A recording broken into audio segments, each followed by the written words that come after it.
Good afternoon and welcome to the Lunchroom on Radio Caribbean International. It is a brand new day today, the 26th of November, 2024. Of course, it's a Tuesday, and I'm your host, Calixte George Jr. This is program number 1291 of the Lunchroom. And of course, if you're getting us on 101.1 FM radio, that's great. Hopefully loud and clear. But you can also receive us on our website, rcisaintlucia.com, and we're also streaming live on Facebook. You just have to search for the official page of Radio Caribbean International. Please be sure to like and share that link as well with your friends and family overseas in the diaspora. And we hope you are locked on. Of course, the number to call in to tell us what's on your plate today, it is 452-3046. Again, 452-3046. And you can also reach us via WhatsApp. That number is 724-0008. You can call in, you can message in on that WhatsApp number. Again, it is 724 0008. Now, we want to send out some birthday greetings for today. First, Miss Sarah Lee Williams. Happy birthday to you, Sarah Lee. We hope you're having a fantastic day. Hope it's a great one indeed. And wishing you lots of blessings on your very, very, very special day. We also want to send out birthday greetings to Miss Tashana Cadet. Happy birthday to you, and wishing you a wonderful, awesome birthday celebration. Now, look at a bit of history for today. Well, we go back to the year 1778. A British explorer by the name of Captain James Cook was the first European to visit Maui in what was then known as the Sandwich Islands, which we now know as Hawaii. In the year 1789, the first National Thanksgiving in the United States of America took place. A bit more U.S. history. 1791, the first U.S. cabinet meeting was held. Of course, that was, in fact, George Washington was president at the time. It happened at his home in Philadelphia.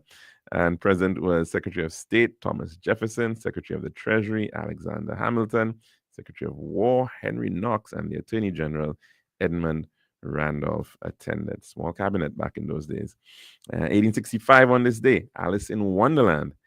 That book by Lewis Carroll was published in the United States. And a bit of Egyptology history here, if you're a fan of Kemet. In 1922, English archaeologist Howard Carter opened Tutankhamun's nearly intact tomb in Egypt. Now we move on to our dish of the day, where we are going to be looking at our health and wellness. And that is being taken in thanks to a new publication, a new book that is going to be launched. And we have the authors of that book out of Dominica, right here in St. Lucia, to tell us about this really wonderful production on medicine, herbal medicine. And we're going to hear from them in just a bit.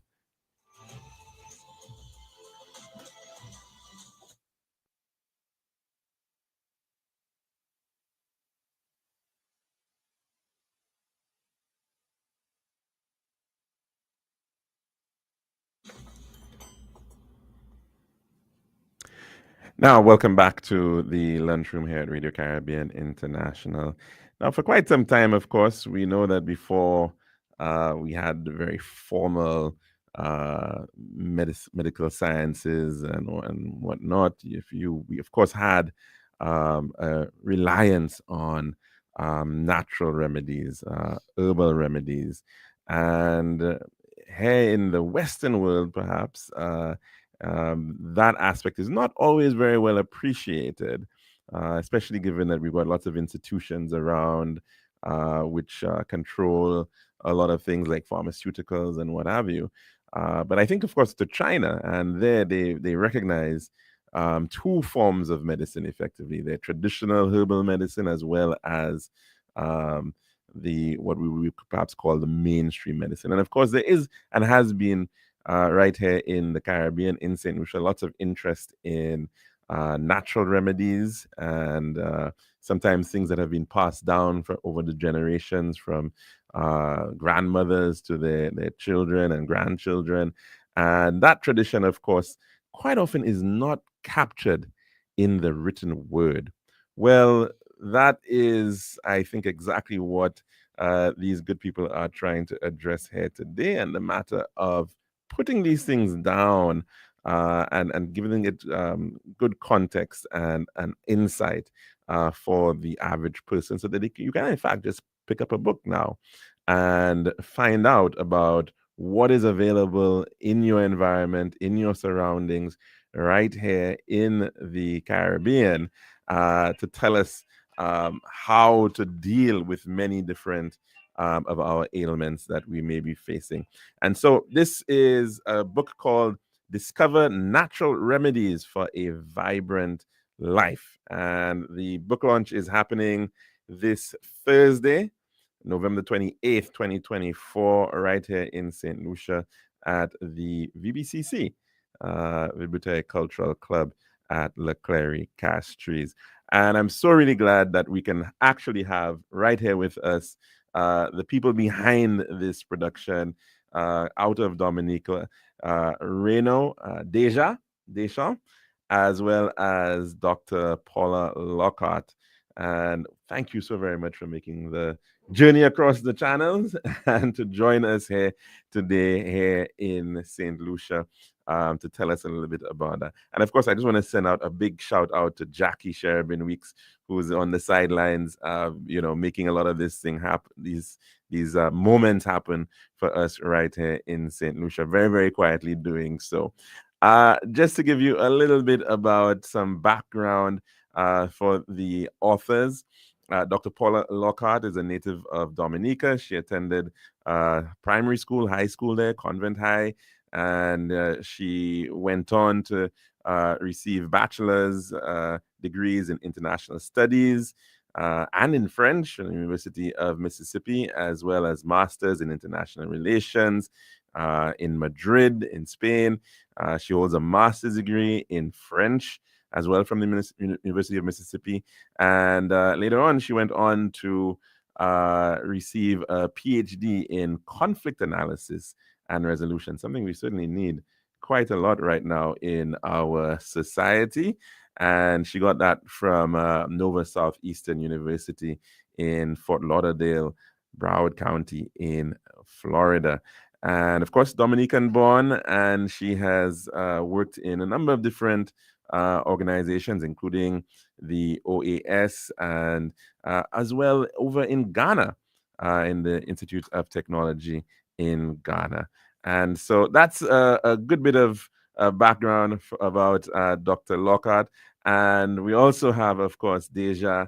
And I suspect he may want to perhaps tell us about himself in his own words as well. But ladies, gentlemen, thank you very much for joining us on the program here today. Welcome. Thank you very much for having us. Wonderful. Thank you. It's a privilege to be in St. Lucia today. I'm overwhelmed with joy. I must say good day to every St. Lucian who's listening to your program at present. But special good day to Jackie. Jackie's amazing. Without Jackie, I don't think we'd be in your studio this afternoon. So it's a privilege to be there. Most importantly, we are there to empower St. Lucians. We are there to give a vibrant message of hope, a message of healing through our natural plant medicine. Because we are blessed with the abundance of many, many, many medicinal herbs. Unfortunately, we are not being utilizing them to their full potential. So we are there to elaborate and to edify your listeners on the use of medicinal plants specifically for healing. Because we know that we have a pandemic of hypertension, diabetes, cancer, and a host of illnesses. Sad but true, we are dying prematurely from these illnesses. And we are here to say, we come from the nature island of Dominica, where we have lush green forests, and we have abundance of healing plants, and we have the evidence of the efficacy and the potency of the medicinal properties in these healing plants, which I have identified. Some of them are right there in St. Lucia. So we are there to really empower your listeners and the entire population of St. Lucia. How did you become interested in natural remedies, in herbal medicine, if you want to call it that as well? Yes, well, it has been a journey for me. I first started, frankly, I'm a pharmacist by training. So my venture started at the pharmacy as one who dispense pharmaceutical drugs. And being in this position, this privileged position, I had the opportunity to interact with the clients that I served on a one-on-one basis. I also had the opportunity to revise the medical books. And to my surprise, rather than the clients getting better, they were having complaints of feeling more ill. And also, in my observation, medications were normally increasing rather than decreasing. So a patient would have a medication for, let's assume, hypertension. And flipping through the medical books, you'll see, okay, this patient developed some form of infection and even diabetes, because we understood that hypertension and diabetes are brothers and sisters. So to be very honest, I question my occupation because I'm aware that the body has the ability to heal itself. So why wasn't we getting healing from these pharmaceutical drugs that we were taking in abundance? So this I am backed on a journey to find the solution or find the remedy that can reverse such illnesses. And it was brought to my attention that herbal medicines was the primary medicine that was used by our forefathers. And more importantly, in Dominica, we have what you call centenarians, a lot of centenarians that exist living right now, and they have the living testimony that the plants that they utilize, the lifestyle, the foods that they eat, it helps them to rejuvenate every cell of their body. That's why they're here today, because the herbs and the natural foods will rejuvenate you from a cellular level. And the herbs will also help to boost your immunological system, which we know that your immunological system is a system that we need to defend us from viruses, bacteria, germs, and other pathologies. And where else we can look for the optimum source to boost our immune system? It's right in Mother Nature, in the medicinal plants. We know that our body comprises of many nutrients, minerals to keep us healthy and strong. The richest sources of minerals you can only find in the plants, not in any synthetic drugs.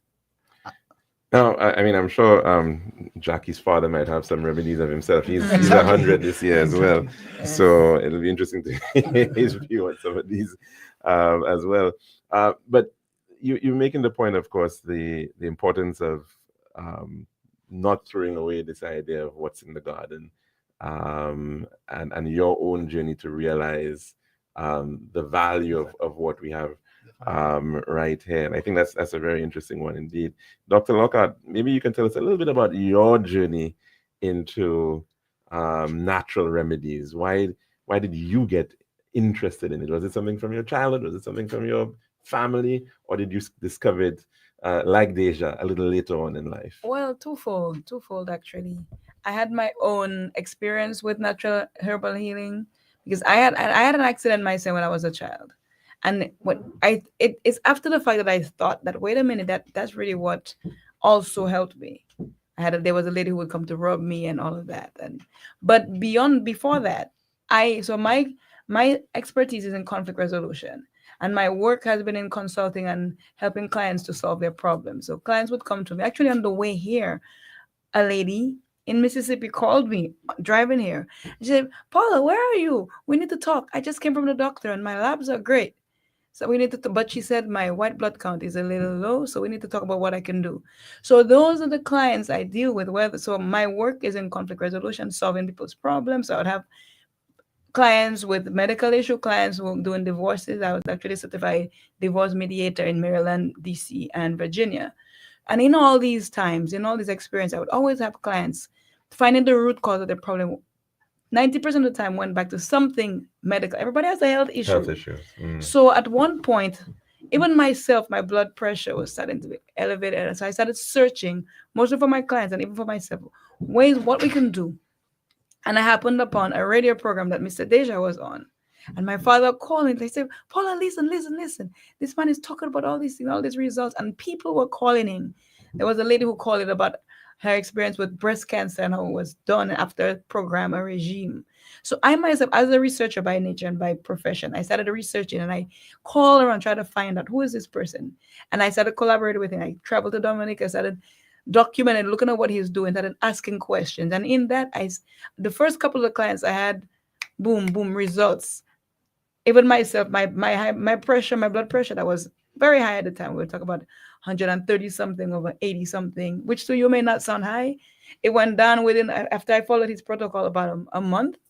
And the protocol was food, herbal medicines, and different therapies. For me, mostly mindfulness. And that's something I was already trained in, mindfulness and keeping yourself calm.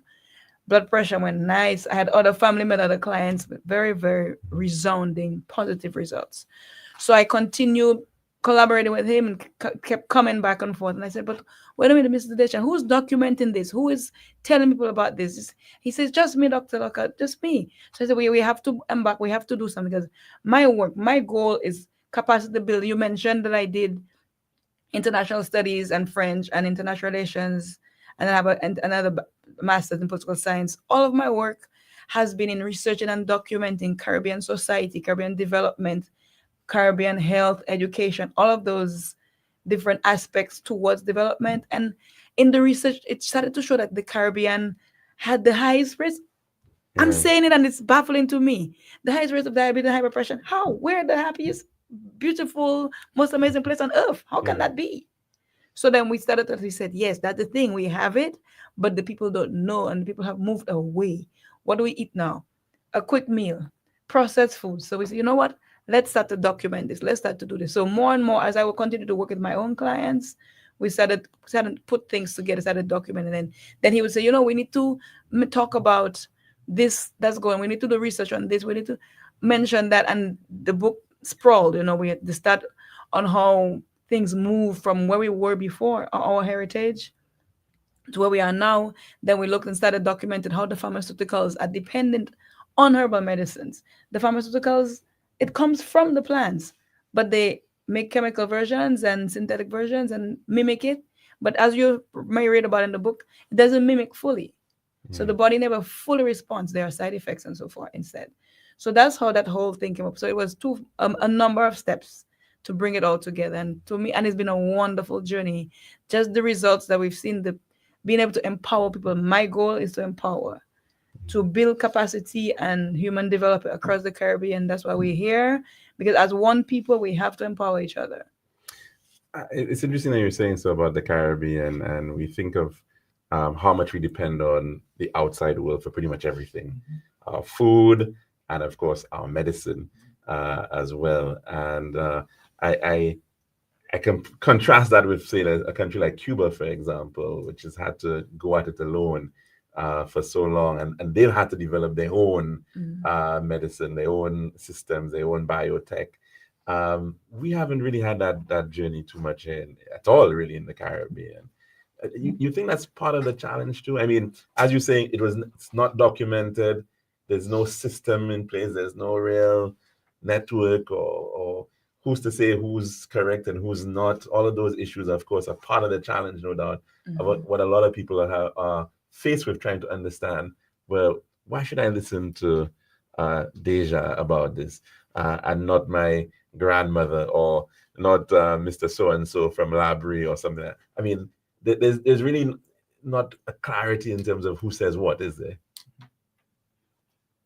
Yes. Well, as a people, I mean, I'm from Dominica. I'm in St. Lucia right now. I'm not seeing much of a difference being in St. Lucia. We are one Caribbean people. We are brothers and sisters. And we must expound that to the St. Lucian people. We came to St. Lucia as your family. We are one family. And we have identified one of the ills that we have, sad but true, receive and pass on from generation to generation, is not appreciating the things that we have in our environment. We have the perception of what is out there is much better than what we have done here. And I could tell you the evidence, the empirical evidence, the biblical evidence, the historical evidence point back to Mother Nature is the ultimate medium for well-being.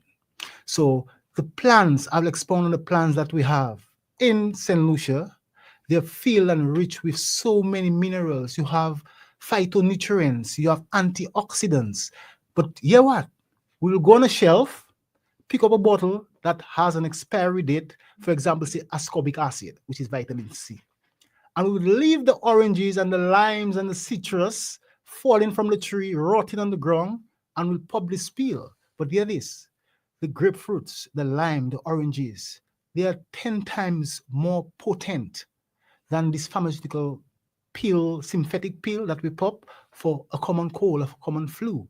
And as we speak of citrus, for example, there is evidence, overwhelming evidence, to go back way to the 1800s, where I could tell you there was sailors from Britain sailing the seven seas, and they found themselves with a deficiency, a disorder called scurvy.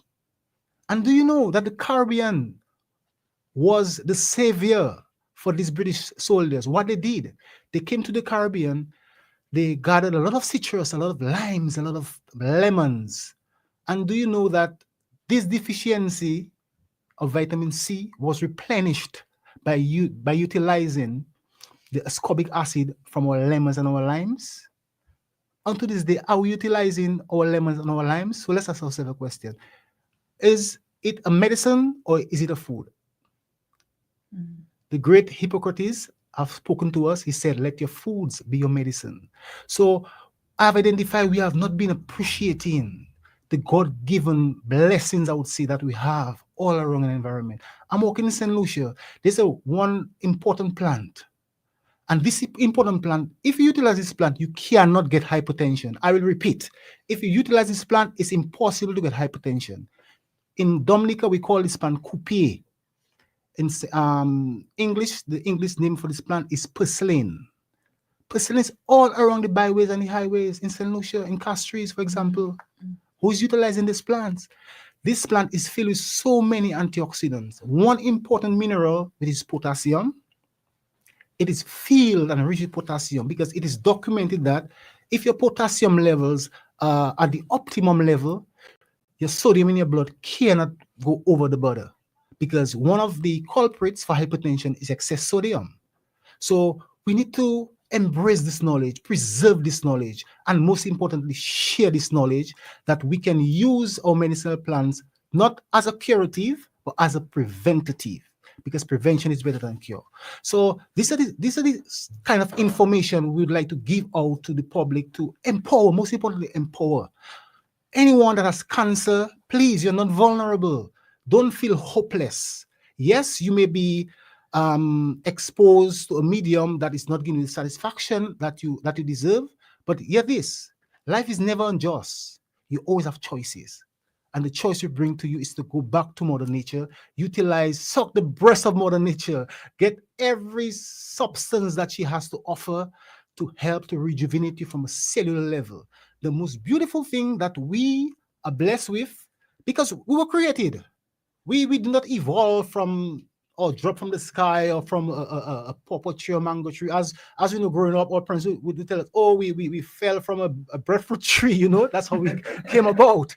But we must understand that we were created by a wonderful and marvelous creator. And he said, before he even fashioned us and created us, he has provided everything that is needed for our well-being.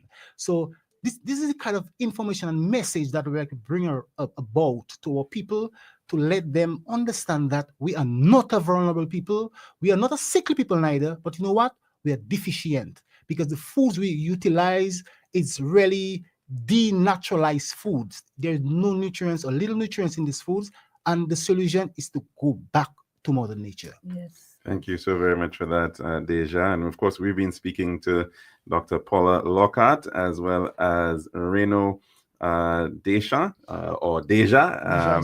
It's fine as well. And of course, they are here, authors of a brand new book, which is being launched here in St. Lucia. It's called Discover Natural Remedies for a Vibrant Life, or Natural Plant-Based Remedies, your gateway to health, healing, and well-being.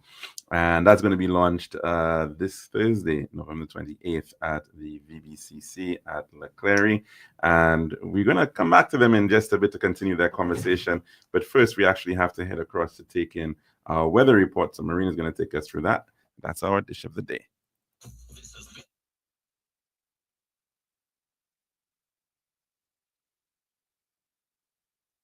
Thank you, Calix. It's now time to take a look at the latest weather report as of 12 noon today, and it is made possible by Island Style Thailand Bath.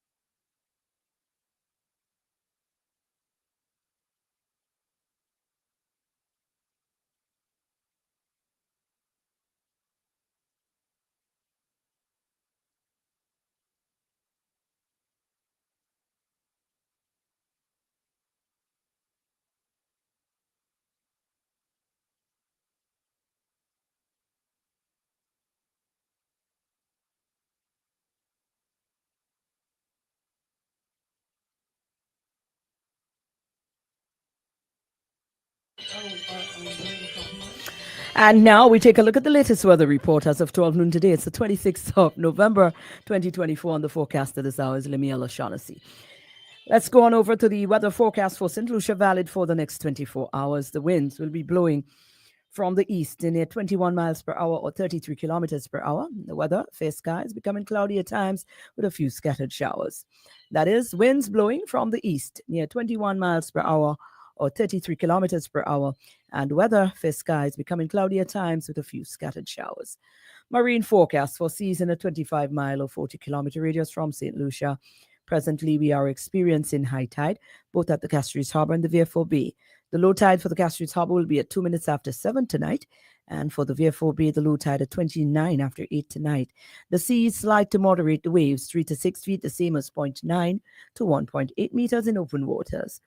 For the Lesser Antilles, it's partly cloudy, becoming cloudy at times with widely scattered showers. And a tropical weather outlook indicates a moderate easterly wind flow will continue over the Eastern Caribbean region during the next few days. Low-level clouds drifting along with this wind flow will cause widely scattered showers over the Lesser Antilles during the forecast period. Tropical cyclone formation not expected over the tropical Atlantic, at least not for the next 7 days. And that's the official weather report. Join us again in the morning at around 6:30. Our next report from the Met Service is due on the station at that time. Thank you very much, Lemuel, for the update. Weather was made possible by Island Style Thailand Bath.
To them all day too. And welcome back to our program here today. For the lunchroom, we have herbal medicine, and of course, a very lovely line there, of course, coming from Deja. That quote about make your medicine your food, or your food your medicine, essentially. And of course, we are discussing the importance of herbal medicine, natural remedies, and mainstreaming that. And we're speaking to Paula Lockhart. She is a PhD holder in conflict resolution. I suspect they need your assistance here in terms of crime and violence, Paula, as well as Reno Deschamps or Deja. I kept on saying Bosha because my apologies for that. We have a place in St. Lucia called Bosha, and I know it's Deschamps. Yeah, so sorry about that. And of course, they're here to launch their book. It's all about natural plant-based remedies, your gateway to health, healing, and well-being. And that's happening this Thursday from 6 to 9 p.m. And that's at the Vidboutet Cultural Club, VBCC, in La Clery Castries. Lots to take in, of course. And of course, if you want to call in to ask any questions to my guest here today, you can do just that. The number to do so is 452-3046. Again, 452-3046. Now, I suppose the big question a lot of people want to know is, how do I really validate the use of some of these medicines? How do I know that, I mean, this is what the pharmaceuticals will argue, of course. Well, this medicine has been tested. It's gone through so many different runs, and it's been studied on the clinical trials and whatnot. And we unfortunately don't have that yet in terms of a lot of our herbal remedies and our herbal medicines. And that's why I was referencing the matter of China, because I know they've taken their herbal medicine to a whole other level, almost on par with, pharmaceuticals. But I take it this would be the ideal, that we can in fact validate a lot of what we seem to know anecdotally through the use of a scientific process. Definitely. And let's be mindful of one important thing. We're not there to reinvent the wheel. The wheel have been invented already. For example, you mentioned China. We can also mention India. India have what you call Ayurvedic medicine. It is based on natural plants, the use of natural plants. We can also identify Japan, that use what you call microbiotics. It is also a natural aspect of using herbs for healing. But one of the most crucial area that we have identified, and yet still it's been underlooked, by the very makeup of who we are organic beings. We are natural beings. And scientifically it is said that the only substance that can complement an organic body, it is a substance that the body is made up of. I can repeat that for you. We are organic beings. And the only substance that can rejuvenate us as organic beings from a cellular level, it has to be a substance that the body can utilize. Scientifically, it is impossible for a synthetic substance to complement or to have synergy with an organic body. So right away, if we have to analyze where we are at present, we are using a lot of synthetic drugs with the intention in our minds that is going to complement this organic body. So there is no reinvention of the wheel. Very interesting point. But could you just hold that point just a little bit so we can take in a call at least to bring some other people on into the conversation. And we're doing that right now, right? Good afternoon. Welcome to the Lunchroom. What's on your plate today? Very interesting program. I support all of what your guests are saying. And I like the whole enthusiasm about natural medicine.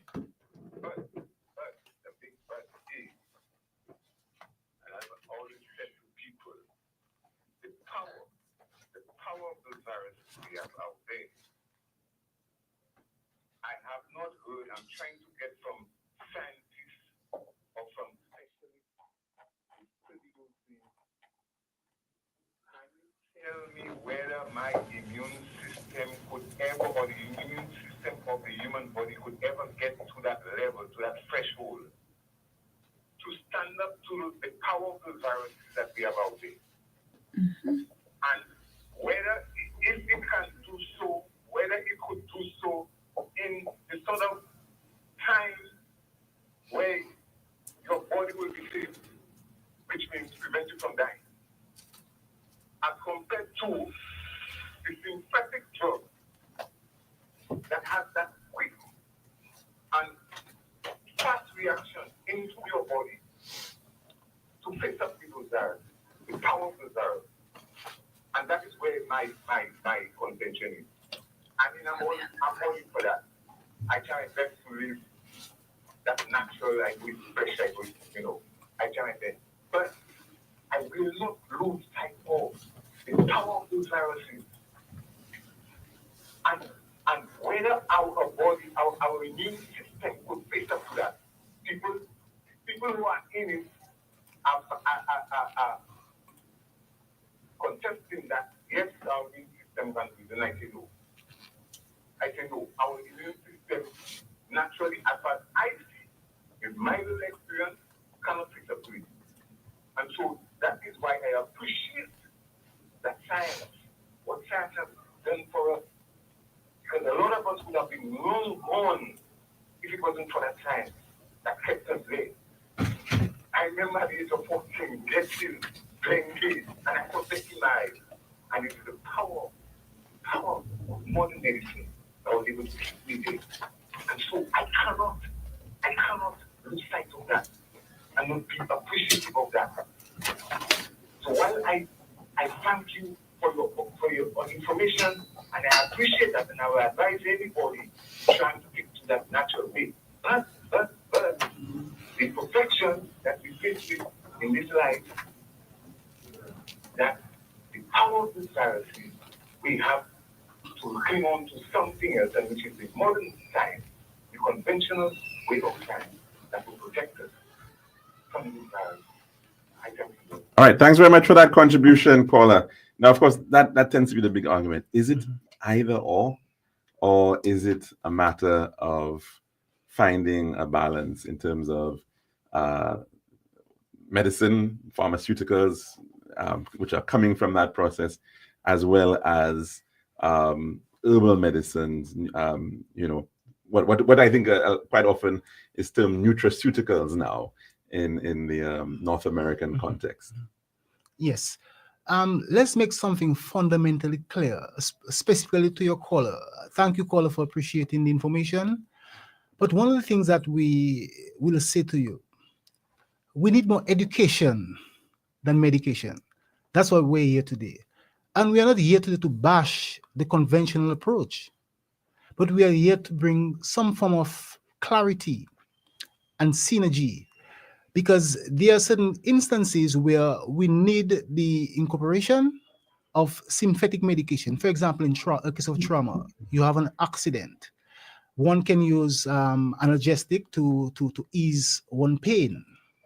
But the point we're bringing across is the overuse of synthetic drugs has not proven to be, what would I say, effective, because we can look in St. Lucia, we can look in Jamaica, we can look in Dominica, we can look in the United States. We have more synthetic drugs than ever before. Yet, why are we having more cancer? Why are we having more diabetes? Why are we having more lupus and illnesses that have been evolved over the period of time? And as a trained pharmacist, one of the information that was baffling to me states that whenever you take synthetic drugs for a period of 3 to 5 years, you will, not might, you will experience the side effects of this medication. And the side effects are what? Impairing vital organs, impairing your optic nerves, and the list goes on. But is the issue there, I mean, more about prevention than the curative aspects of medication? I'm thinking, I mean, a lot of what you want to promote, of course, is preventative in terms of diet and what you should be taking in, especially in terms of nutrients and vitamins and minerals. Prevention and healing. As well as healing. curative. We have the evidence of persons being on 20 medications and more. Removing them from this medication, placing them on a regime, and be mindful. We are not saying to persons that just go into your backyard, pick some blue vervain and drink, and voila, your hypertension will go away. We come to tell you that there is a regime, there is a plan, there is an order in which you can achieve healing. Because first and foremost, we had, as part of our heritage, a process they call detoxification, cleansing our bodies from impurities and toxins that have over the years accumulate that can create that environment for pathologies. Scientifically speaking,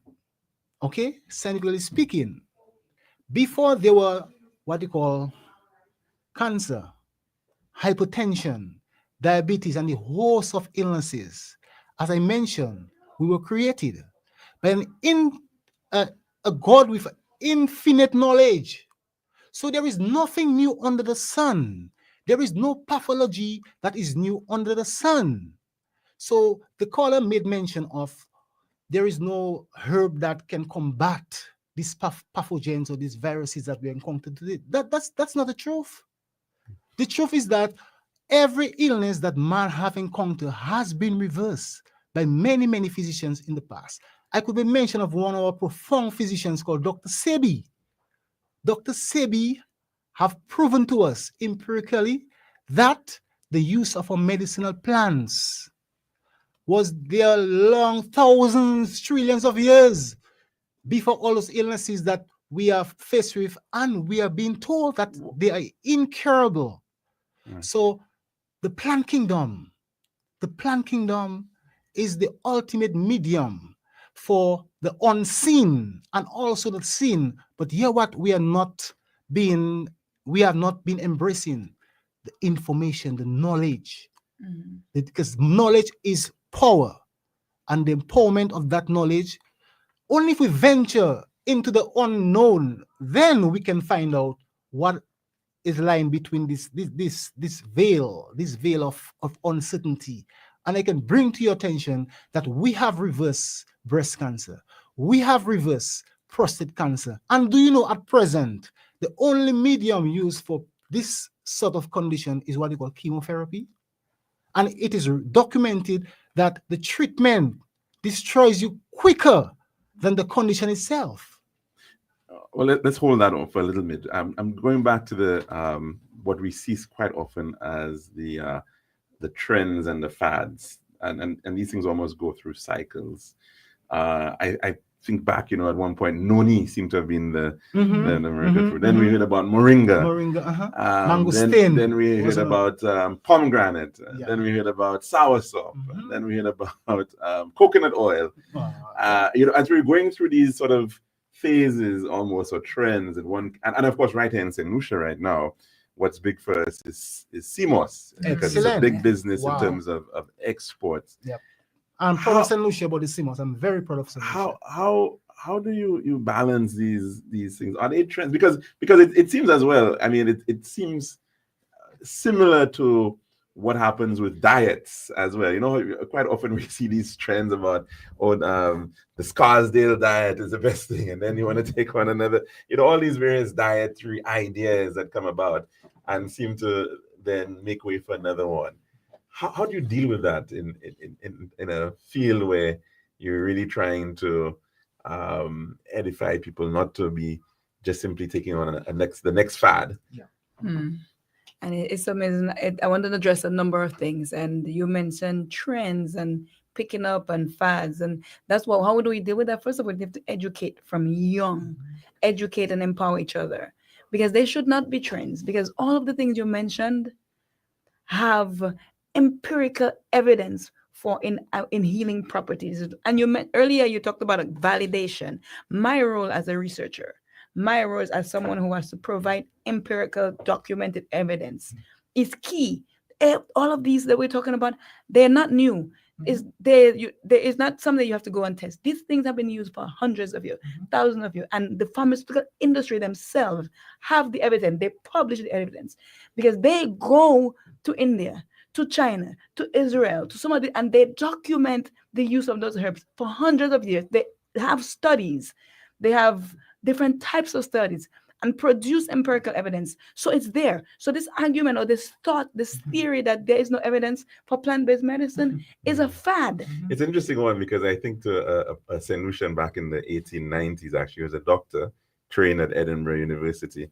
AEC Beausoleil was his name, and he actually went to Ghana to practice medicine.